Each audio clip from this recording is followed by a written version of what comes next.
Anna Witstruck is an assistant professor of music, director of orchestra in the School of Music at University of Puget Sound. She is also the music director of the West Seattle Symphony Orchestra and currently conducts the Federal Way Youth Symphonies. She has conducted the Northwest Sinfonietta, the Eastern Sierra Symphony, and the Harbin Symphony in China.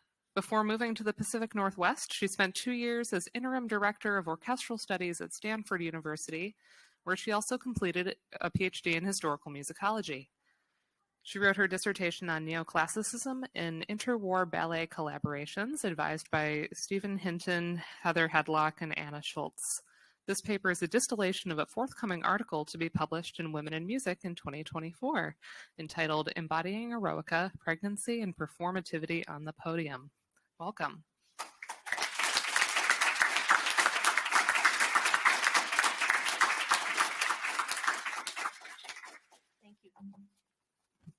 Thank you very much.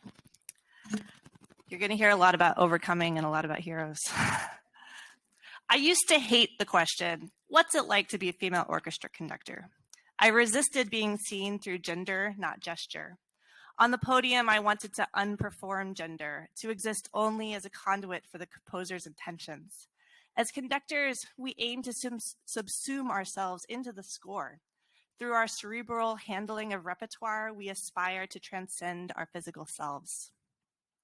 My first time conducting Ludwig van Beethoven Symphony No. 3 in E-flat, Eroica, there was something that made my physical self more difficult to transcend. I was 32 weeks pregnant. In this paper, I examine how orchestral conductors occupy paradoxical positions of invisibility and disembodiment within the composer-performer dyad.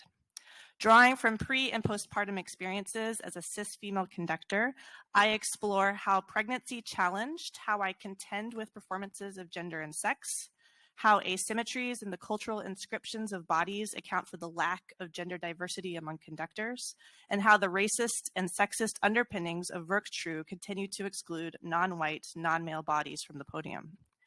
I argue that music's purported aesthetic autonomy, which aligns with the disembodiment of the conductor's labor, privileges naturalized masculinity. It is no accident that conducting positions have historically been assumed by white, able-bodied, cisgender men. I also interrogate those formalist discourses positioning Eroica as absolute music. Recoding Eroica through mimesis, disability, performance, vibration, and timbre, how might a differently abled, overtly sexed, and gendered conducting body disrupt expectations of Beethoven's heroic style? This study begins with 2 concerts. You can see here. The first, as mentioned, I conducted at 32 weeks pregnant with my undergraduate orchestra at University of Puget Sound. The second I conducted as a finalist for a music director search with the West Seattle Symphony Orchestra. At the time, I was 38 weeks pregnant, as you can see. I won the position, signing the final contract from my recovery room at the hospital. That's what the orchestra sent out to its musicians. The physical changes my body underwent presented challenges for conducting. I had to consistently adapt my approach as my center of gravity kept shifting. Given my increasing weight and swelling feet and ankles, I sat for lengthy rehearsals in my final concert. As a former dancer, I rely on my core to conduct, a part of my body that felt increasingly alien. Conversely, conveying heft and gravitas was easier to gesticulate, and I sang with more confidence because I had a newfound resonator. Teaching conducting presented its own challenges, as the fetus was more active when I was sedentary. Assessing a student's execution of mixed meter in Igor Stravinsky's Octet for Winds was complicated by the rhythmic dissonance that arose between irregular meters in irregular baby kicks. During my pregnancy, my cisgender and gestating selves became increasingly displayed. Pregnancy presents more than physical change. It signifies reproductive function. Enlarged breasts, a growing belly, and overall weight gain were markings of my body's preparation for lactation, its hormonal mercuriality, and its incubation and development of a fetus. As I became more aware of my embodiment, I wondered more urgently about how gender and sex shaped perceptions of my conducting. Why did it feel like the expectations of my profession were at odds with my physiology? Were my attempts to become a medium through which the immateriality of music might materialize futile? For centuries, women's bodies in Western culture have been marked by alterity. The female body is something other, as Rosemary Garland Thomas argues, derives from, yeah, that guy, Aristotle's definition of the woman as mutilated male. This objectification and marginalization of marked bodies pervades the field of conducting, as Bertie Lee Bartlett argues in an ethnographic study of 17 professional female identifying conductors. The ramifications of Bartlett's findings are not academic. As New York Times journalist Michael Cooper noted in 2019, women were more likely to lead G7 industrialized nations than they were to lead major American orchestras. Alterity bars gender marginalized bodies from accessing non-performativity, as argued by J. Jack Halberstam in their book, Female Masculinity. Identifying, quote, asymmetries of masculine and female performativity in a male supremacist society, Halberstam writes, quote, white men derive enormous power from assuming and confirming the non-performative nature of masculinity. Power, as explored in Todd Field's new film, Tar, starring Cate Blanchett, in a world where a woman leading the Berlin Philharmonic is considered unremarkable, fuels the orchestra conductor persona. Christopher Small describes the conductor as, quote, the incarnation of power in the modern sense, whose, end quote, whose value to musicians and audience is, quote, to resolve conflicts through the exercise of unlimited power, end quote. Sounds like a good gig, right? Small's use of masculine pronouns is unsurprising. After all, Halberstam's definition of masculinity, as summarized by Heather Hadlock, a, quote, naturalized performance of power, legitimacy, and privilege, end quote, perfectly reflects the assumed image of a symphony conductor, a white man in a tuxedo.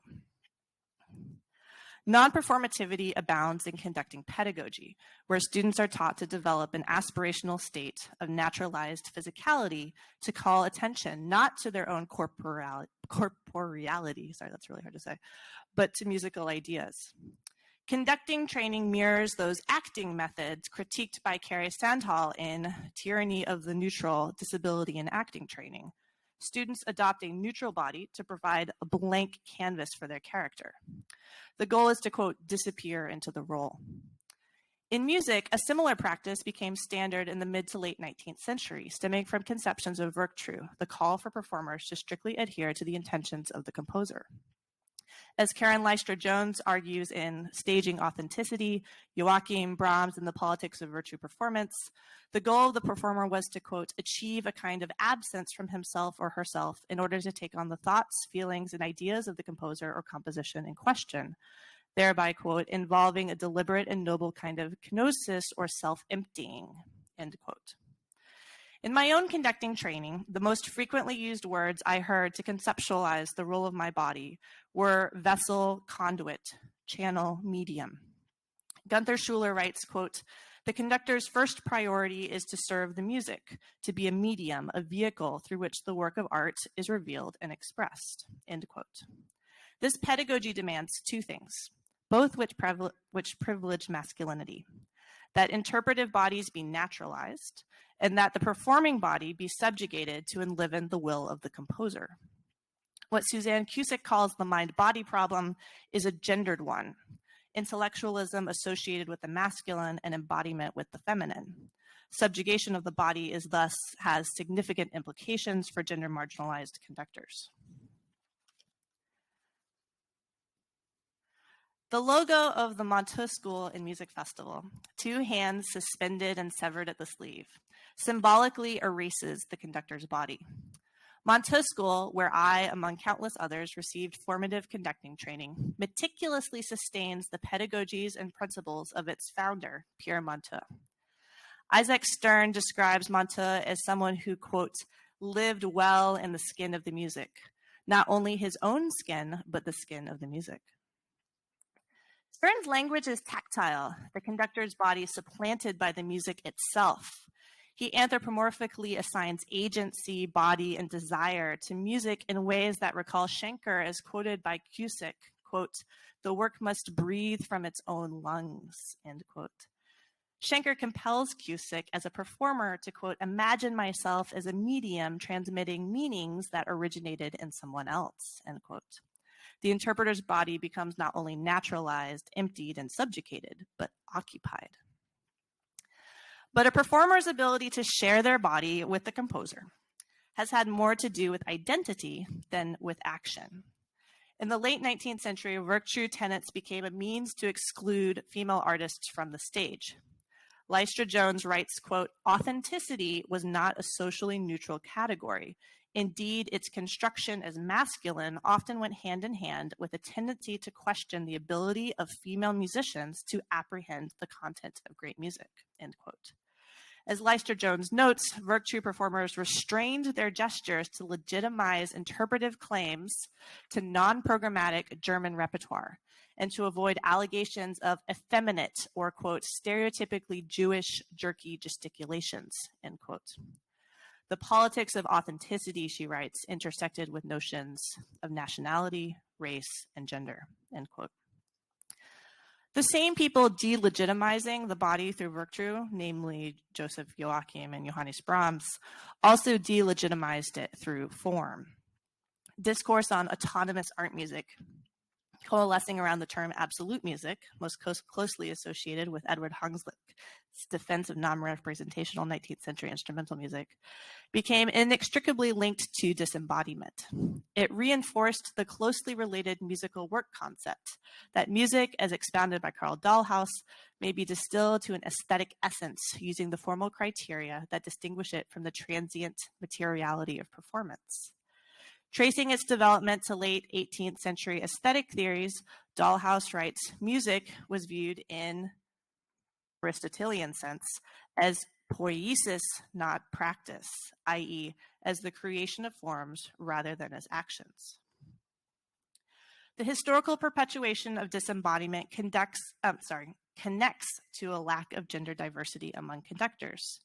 The fundamental barrier that female conductors face is this. An apparently frictionless relationship exists between the atemporal musical work concept and the naturalized interpreter's body, or between the atemporal disembodied work concept and the naturalized white upper class male interpreter's body. This brings us to Eroica, a symphony written around the time of the work concept's emergence, which, as chronicled by Dahlhaus, became closely associated with absolute music even before the term itself existed.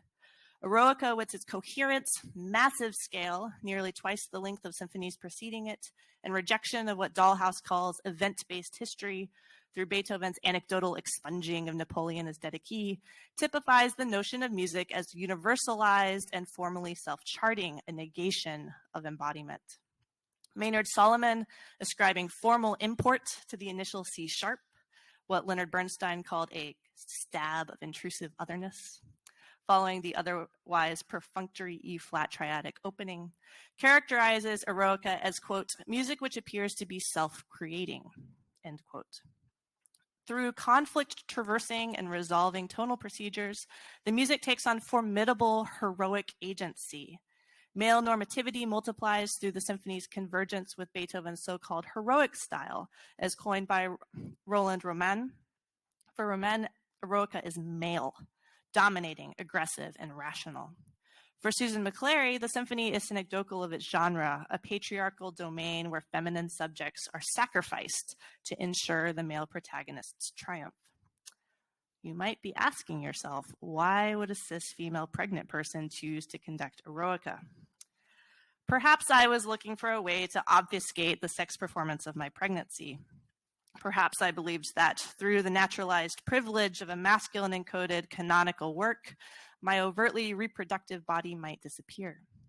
I became more and more seduced by the prospect of enacting music that, as Richard Wagner extorted, is the act of heroism itself. My pregnant body, susceptible to non-normative and anti-heroic levels of fatigue, felt like a physical manifestation of that Beethovenian struggle to overcome. If 32 weeks was my C sharp, could I be the hero? Could my conducting Eroica answer Cusick's call for, quote, a resisting performance practice, reconfiguring the performer-score relationship through my own gender, sex, and embodiment? Embodiment studies invite us to understand music through the imprints of lived experience. Analyzing gestures from her own cello playing to understand Luigi Boccherini's compositional approach, Elizabeth Le Guin reshapes the composer-performer and subject-scholar relationship. With Boccherini, the idiosyncrasies, challenges, and physical pleasures of how one produces sound on their instrument invites such melding of aesthetic and poietic considerations. Music had yet to be valorized for abandoning the physical concerns of performers. Such an approach might seem less applicable to Eroica, written by a composer famed for purportedly fuming, "Do you suppose I am thinking about your wretched fiddle?" Yet Eroica comprises its own bodies, past and present. Eroica's historical commingling of what Nicholas Matthew calls, quote, the militarism of heroic style, end quote, and performance practice ground the symphony through implied physicality. Matthew argues that Beethoven's deployment of warfare imitation in Eroica reflects the same preoccupations as displayed in the composer's more overtly representational pieces like Wellington's Victory. Matthew substantiates Roman and McClary's masculine readings of Eroica while calling to question the symphony's long-held standing as work concept. Troubled by the idea that, quote, what has come to represent the highest exaltation in music should have a military accent, end quote, Matthew criticizes 20th century critics for whom, quote, the heroic masterwork sublimates such historically localized militarism into something universal, end quote. As Daniel Chua put it in yesterday's plenary lecture, this music is as tribal as it is total. Matthew singles out a passage from the first movement's development section, a prolonged sequence of hemiolas atop increasingly dissonant chords, as the most famous example of music, quote, demanding to be interpreted in representational or narrative terms rather than only as elements in a quasi-architectural design, end quote. Matthew shows how 19th century critics highlighted this moment, not for its formal significance, heralding the arrival of a new theme in a far-out key, but for its mimesis, a demonstration of music imitating physical violence. This violence is enacted by the conductor, alternating stillness with sudden, rapidly accelerating gestures in a prolonged sequence. To elucidate the hemiola's rhythmic displacement and strong, abrupt articulation, one slows the baton to a complete stop 2 beats before each accent sounds. Momentary stillness in the conducting body attracts the musician's attention and allows the conductor to emphasize what follows, a dramatic increase in speed to convey a strong and forceful preparatory beat like a physical blow. The physicalization of violence, picked up in early reviews noting the music's mimesis and later suppressed through absolute music discourse, is sustained through the body of the conductor. And what I thought we'd do is actually do this together a little bit. So I'm going to stand up here so you can see me better. So what I mean by this is when you're conducting, you have a passive beat where you actually want to be still so that your preparatory beat gives you a lot of force, right? Gives you a lot of speed, starting from stillness, like that. So for the stimula section, if we're thinking ta, ta, ta, ta, ta, it's that alternation of stillness and lots and lots of speed, like you're throwing a dart. And then on top of that, you have, oh, sorry, thank you. You have the this sort of tension that's built through the hemiola. So let's practice this. Can everybody try conducting in 3? Okay, so you go 1, 2, to the right and up. Yeah, good. Right and up. Okay, so you can feel that kind of like waltziness. There's no friction. There's no resistance of like 1, 2, 3, 1, 2, 3, and then music that's asking you to go ta, ta, ta, like 1, 1, or 1, 2, 1, 2, putting that in a 3 pattern so that you have 1, 2, 3, 1, 2, 3, 1, 2, 3, 1, 2, 3. It's a little bit of this, right? But so let's all try it. So now do your 3 pattern. 1, 2, 3, 1, 2, 3, and then do a 2 pattern. Go ta, ta, ta, ta. Good. Now put it into your 3 pattern, right? So 1, ta, ta, ta, ta. Good. And so you can imagine a conductor getting like really, really into this on stage. Okay.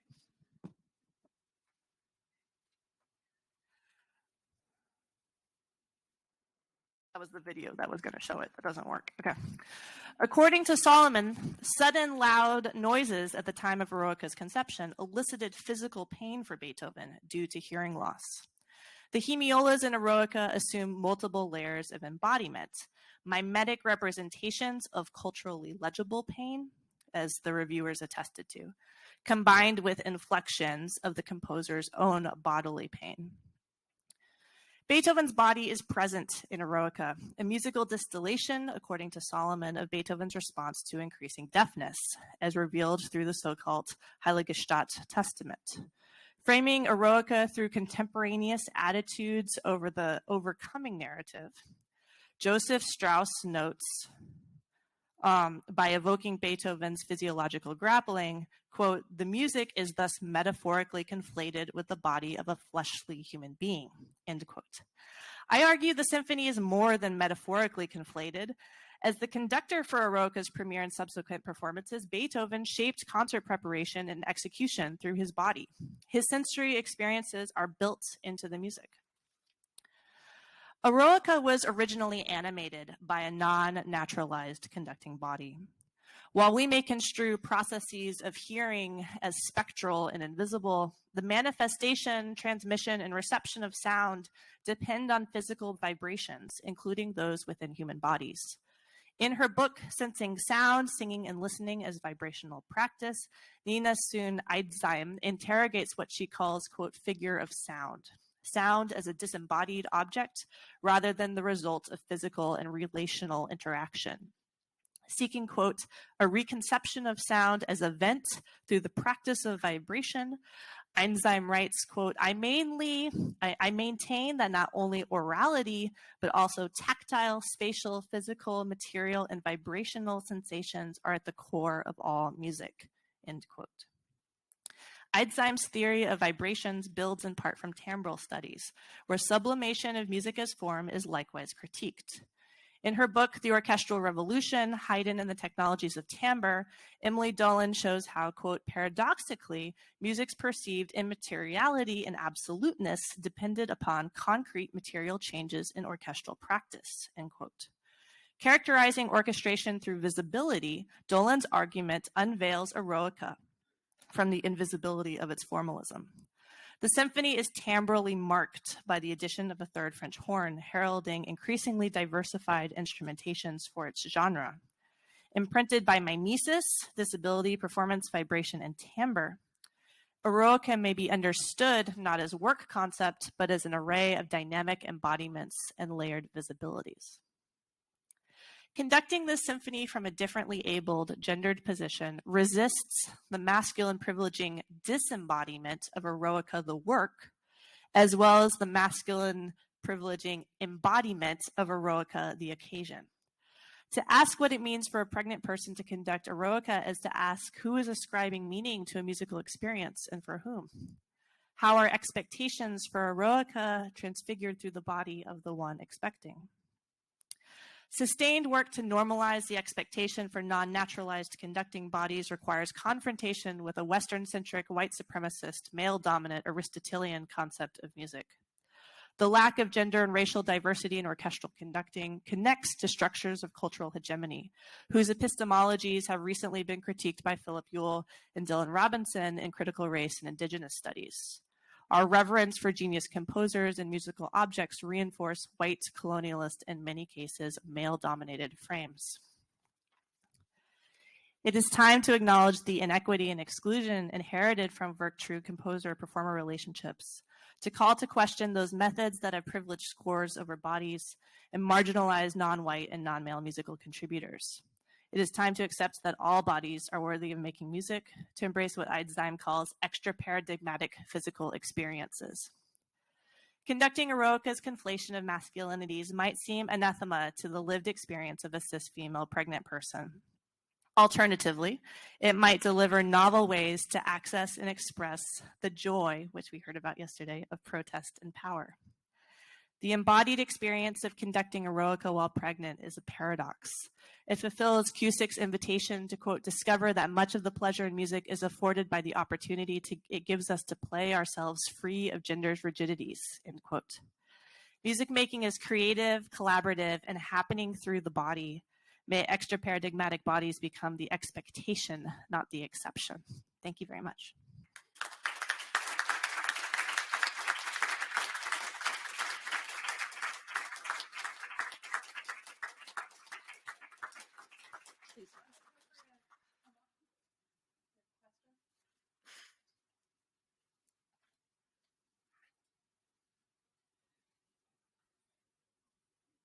Thanks so much, Hannah. That was terrific. Dance was mentioned in the introduction, and there's dance in the Eroica. A dance is born in the first movement, in the coda. And there's a wonderful movie called Eroica, the first performance. And at that moment where you get the complete theme, it's a dance, but only in the coda, one of the female characters is dancing. And she's given rather strange looks because the music is being embodied in this dance. And I wonder, and dance, of course, is born in the last movement as well. So I wonder how your experience as a conductor relates to this dance aspect of the Eroica. Thank you, Stephen. I think it might be difficult for me to disentangle Eroica specifically from all movement as dance, which is something that I embody from just my lived experience. In particular with Eroica, with the Creatures of Prometheus quote at the end, for sure, there's, as a conductor, I tend to take slightly faster tempos. I tend to think about the music really being motivated by rhythm rather than, say, other parameters of music. So in terms of the temporality, yes, I think dance, both having lived in my body and also living in this music, come together for sure. Thank you.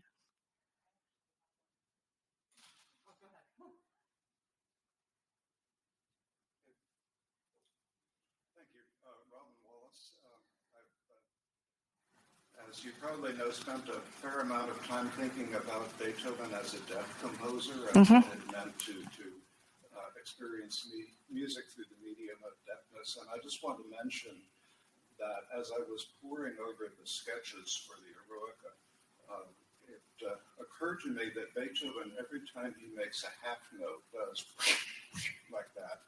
Every time he does a quarter note, he goes, and then of course when he does a dotted half note, he does.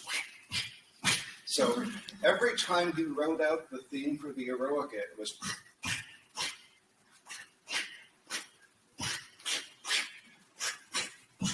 So, you know, that's not dancing along with music. I don't know what it is. Thank you for that. Thank you so much. It's very gestural.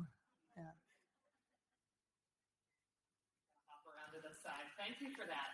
So I was really struck by when you talked about in conducting training, bodies are treated as vessels, conduits, channels, and mediums.